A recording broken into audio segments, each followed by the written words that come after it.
찬송가 257장 부르시면서 주일 아침 새벽 기도회를 시작하겠습니다.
오늘 본문 말씀은 사무엘하 24장 1절에서 9절 말씀을 공독하겠습니다. 여호와께서 다시 이스라엘을 향하여 진노하사 그들을 치시려고 다윗을 격동시키사 가서 이스라엘과 유다의 인구를 조사하라 하신지라. 이에 왕이 그 곁에 있는 군사령관 요압에게 이르되 너는 이스라엘 모든 지파 가운데로 다니며 이제 단에서부터 베엘세바까지 인구를 조사하여 백성의 수를 내게 보고하라 하니 요압이 왕께 아뢰되 이 백성이 얼마든지 왕의 하나님 여호와께서 100배나 더하게 하사 내 주 왕의 눈으로 보게 하시기를 원하나이다. 그런데 내 주 왕은 어찌하여 이런 일을 기뻐하시나이까 하되 왕의 명령이 요압과 군대 사령관들을 재촉한지라. 요압과 사령관들이 이스라엘 인구를 조사하려고 왕 앞에서 물러나 요단을 건너 갓 골짜기 가운데 성읍 아로엘 오른쪽 곧 야셀 맞은 쪽에 이르러 장막을 치고 길라앗에 이르고 닷딤 땅에 이르고 또 다나야에 이르러서는 시돈으로 돌아 두로 견고한 성에 이르고 휘 사람과 가나안 사람의 모든 성읍에 이르고 유다 남쪽으로 나와 베엘세바에 이르니라. 그들 무리가 국내를 두루 돌아 9달 20날 만에 예루살렘에 이르러 요압이 백성의 수를 왕께 보고하니 곧 이스라엘에서 칼을 빼는 담대한 자가 80만 명이요 유다 사람이 50만 명이었더라. 아멘. 오늘 본문 말씀은 다윗이 이스라엘의 인구 조사를 했다 하는 내용이 되겠습니다. 다윗이 이렇게 이스라엘의 인구 조사를 하게 된 것은 오늘 본문 말씀 1절에서는 하나님께서 이스라엘에게 진노하사 그들을 치시려고 다윗의 마음을 격동시켰다 하는 말로 표현을 하고 있습니다. 같은 사건을 기록하고 있는 우리 역대상 21장에 읽어보시면 1절이 다르게 기록되어 있습니다. 역대상 24장, 21장 1절에 보시면 하나님께서 하신 것이 아니라 사탄이 일어나 이스라엘을 대적하고 다윗을 충동하여 이스라엘을 괴수하게 하니라 라는 말씀으로 기록되어져 있습니다. 이것은 역대상을 기록한 저자와 사무엘상을 기록한 저자가 어떤 마음으로 다르게 기록한 것이 아니라 기록하는 관점이 하나님의 관점으로 하나님을 주체로 해서 기록했는지 사탄을 주체로 해서 기록했는지 하는 것에서 달라진다고 생각되어집니다. 이 말씀을 두 가지를 종합해 볼 때에는 하나님께서 다윗의 마음을 격동시켰다기보다는 사탄이 이스라엘을 대적하려고 치려고 일어나서 다윗의 마음을 충동시켰다. 또는 다른 성경에서는 다윗을 부추겼다. 우리말 성경에서는 인구조사할 마음을 불어넣었다. 이렇게 표현을 합니다. 사탄이 다윗의 마음을 부추겨서 그런 마음을 집어넣어서 다윗으로 하여금 이스라엘 인구조사를 하게 하는 겁니다. 이스라엘 인구조사를 하게 하는 것이 하나님께 진노하는 일이 된다 하는 것을 사탄은 알고 있었던 것 같습니다. 그래서 다윗에게 그런 마음을 충동질한 것. 오늘 본문에서는 격동시켰다 하는 말로 쓰고 있습니다. 그렇게 하는 것을 하나님께서 허용하셨다. 이렇게 보셔야 될 것 같습니다.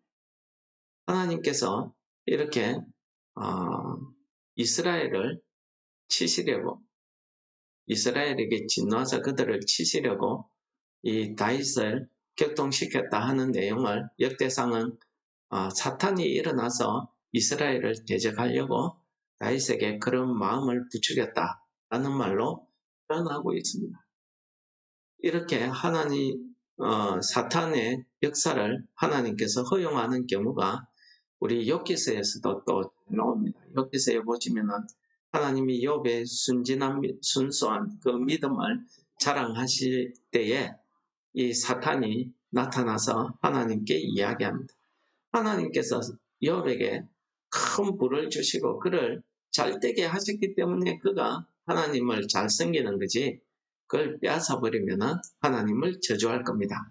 그 믿음이 가짜입니다 하고 고발을 하고 있는 모습을 우리는 욥기서에서 잘 볼 수 있습니다. 그때 하나님께서 욥의 생명을 제외하고 내가 할 수 있는 대로 해봐라 하고 허용하는 장면이 나타났습니다. 오늘 하나님께서는 다윗의 이 인구조사가 하나님 앞에 죄가 됨을 오늘 본문이 전체적으로 이야기합니다. 다윗은 이렇게 충동적인 마음에 인구조사를 하게 한 것 같습니다. 그래서 자기 군대 사령관 요압이 그렇게 하지 말라고 말립니다. 하나님께서 얼마든지 이 이스라엘 백성들을 100배나 많게 해서 내주 왕의 눈에 보게 하시기를 원한다 라는 말로 이 일을 하지 못하게 합니다. 그러니까 하나님께도 죄가 되고 지금 백성들도 이 일을 싫어하는 겁니다. 당시의 인구조사라는 것은 두 가지 목적이 있죠. 하나는 세금을 많이 매기려고 인구조사하는 경우, 하나는 전쟁이 일어나면은 징병하려고 군사적인 목적으로 인구조사합니다. 이 두 가지이기 때문에 사람들이 좋아할 리가 없습니다. 그래서 요압은 정치적인 사람이라서 계산을 잘했는지 어떤지 모르겠지만 이 일이 결코 왕한테 나라를 어지럽게 하는 일이다 하는 것을 알았기 때문에 말리는 겁니다. 그런데 요압의 말을 전혀 듣지 않고 재촉해서 인구 조사하게 합니다. 단에서부터 브엘세바까지 이스라엘 전국을 표현하는 말입니다. 심지어 이스라엘 사람만 조사한 게 아니고 이스라엘에 살고 있는 휘이 사람, 가나안 사람, 이 이방 민족이죠. 하나님이 멸하고 쫓아내라는 사람들까지 그 당시에 다윗이 통치 전성기였기 때문에 그 사람들까지 포함해서 다 인구 조사한 것 같습니다. 그렇게 조사한 내용을 10달을 거쳐서 10개월 만에 거의 조사를 하고 돌아와서 보고합니다. 이스라엘 사람들이 80만, 유다 사람들이 50만 이렇게 조사하는데 역대상에서는 그 숫자가 조금 다르게 나타나는데 그 이유를 요압이 조사할 때에 베냐민 지파나 또 갓 지파를 이렇게 제외하고 조사했다 하는 말이 있습니다. 이렇게 인구조사가 하나님 앞에 죄가 됨에도 불구하고 다윗은 이 일을 한 겁니다.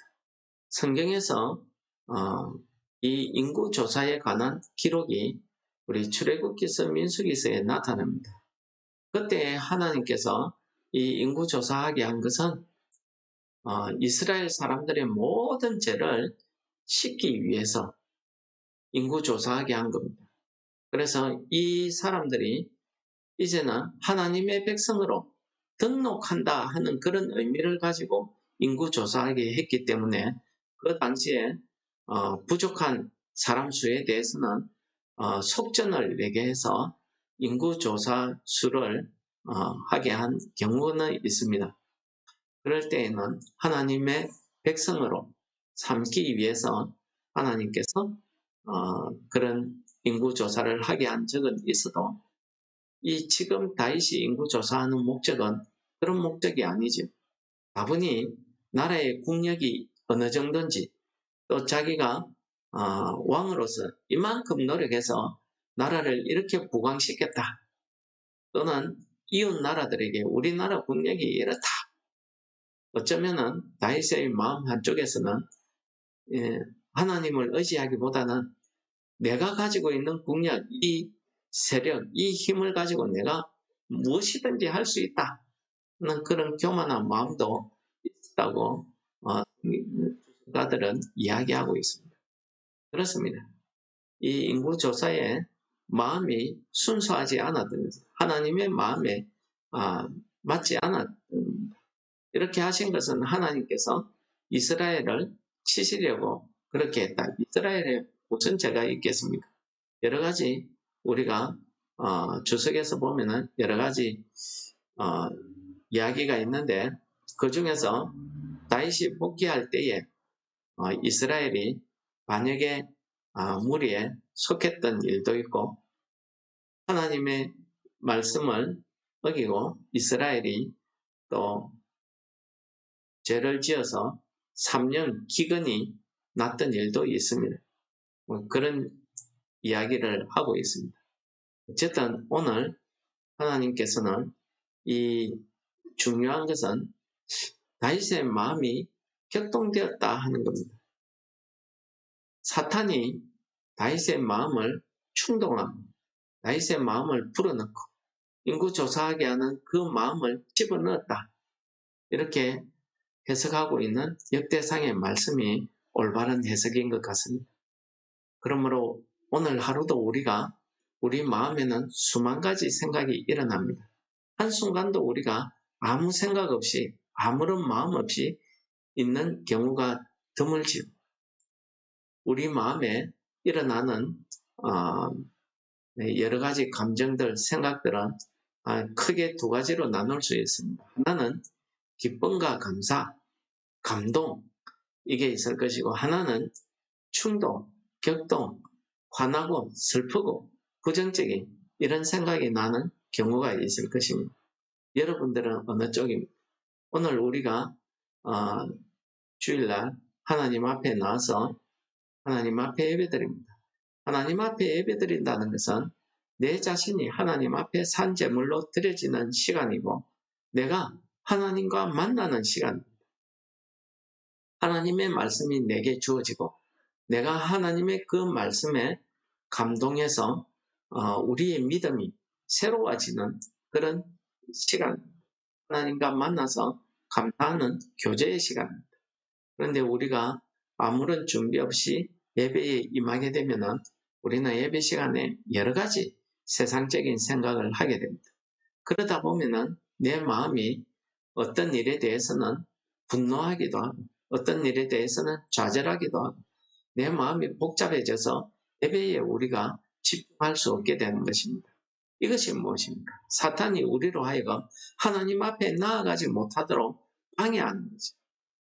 그래서 저는 늘 예배기도 가운데 오늘 이 예배 가운데 악한 사탄이 우리의 예배를 방해하지 못하게 해달라고 기도하는 것입니다.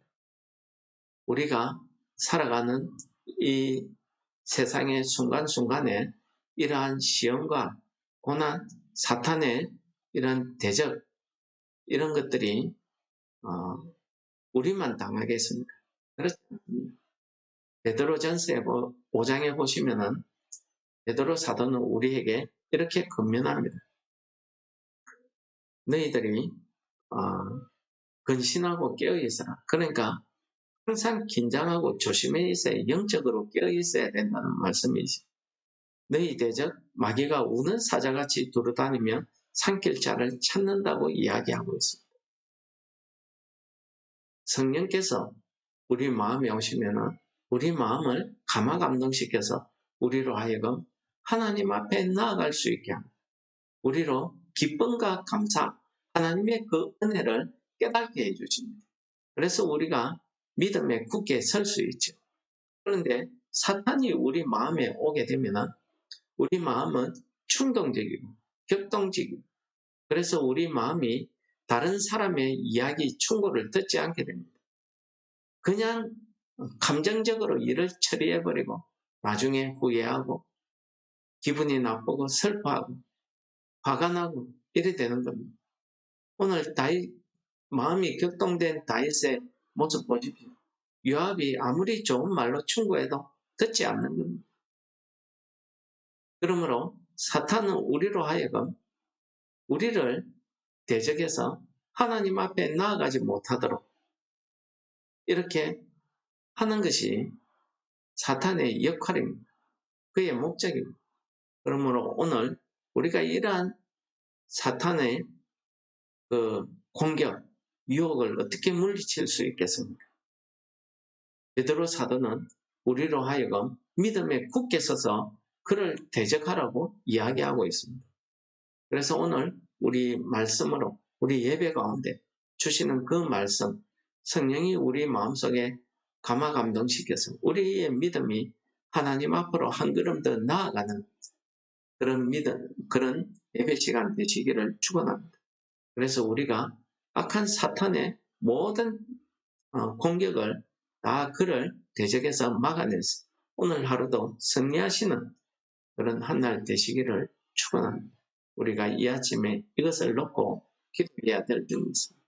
오늘 하루 종일 성령이 내 마음에 오셔서 감화 감동시켜 주시고 사탄이 내 마음을 충동하고 격동하는 일이 없도록 해달라고 오늘 이 아침에 기도하시는 성도 여러분들 되시기를 축원합니다.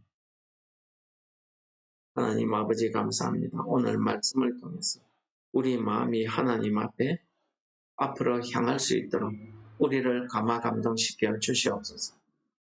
마지막 때가 되어서 우리 대적 마귀가 우는 사자같이 삼킬 자를 두루 찾아다닌다고 합니다.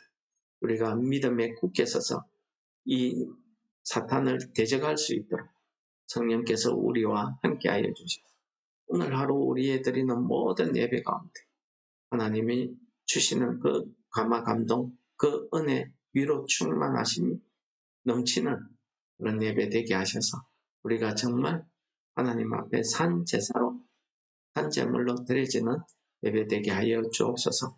예수님 이름으로 감사 기도드립니다. 아멘. 하늘에 계신 우리 아버지여, 이름이 거룩히 여김을 받으시옵. 나라의 임합시옵는 뜻이 하늘에서 이룬 것 같이 땅에서도 이루어지이다. 오늘날 우리에게 일용할 양식을 주옵시고, 우리가 우리에게 죄 지은 자를 사하여 준 것 같이 우리 죄를 사하여 주옵시고, 우리를 시험에 들게 하지 마옵시고 다만 악에서 구하옵소서. 대개의 나라와 권세와 영광이 아버지께 영원히 싸움나이다. 아멘.